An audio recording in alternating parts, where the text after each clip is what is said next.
এবাৰ বনোৱা মাংস দুবাৰ বনাই খাবলৈ কাৰণে বহুত বেয়া। আপোনালোকেও খাই চাব।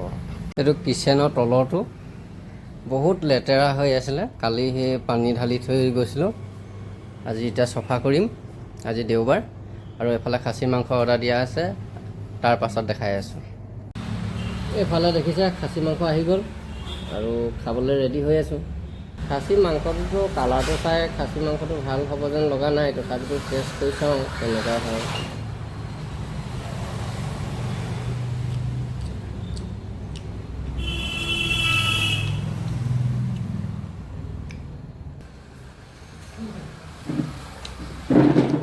খাচী মাংসটো একেবাৰে বেয়া বনাইছে, গম পাইছেনে? খাবলৈ ঠিক লগা নাই। মই যে জলকীয়া যিহেতু খাওঁ, জলকীয়া জ্বলা নাই কাৰণে সেইটো নহয়।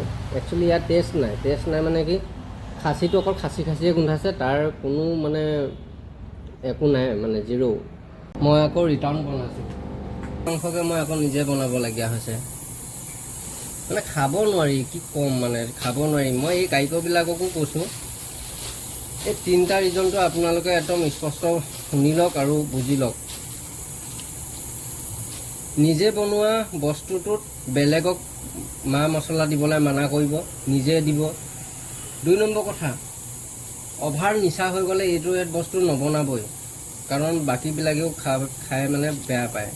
আৰু 3 নম্বৰ কথাটো হৈছে, এনেকুৱা এটা মছলা যিহেতু মছলা নামত নপৰে, আমি যিহেতু কাৰিকৰবিলাকে মছলা হিচাপত ইউজ কৰোঁ, সেই বস্তু দুটা কম পৰিমাণে ইউজ কৰক।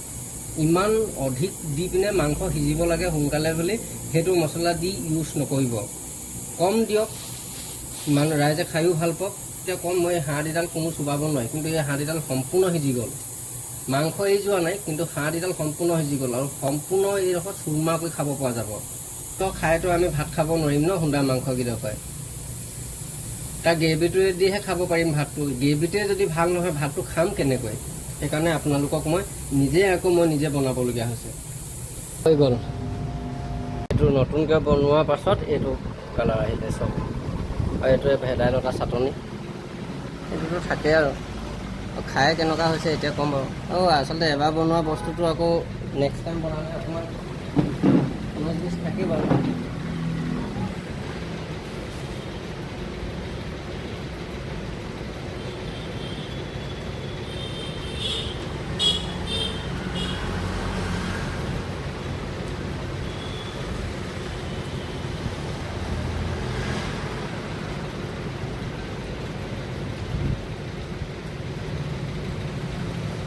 ঠিক হৈছে, নহয় অলৰেডি সোমাই গ'ল তাত, মাংসৰ ভিতৰত সোমাই গ'ল, সেইকাৰণে সেই বস্তুটো নোলায়।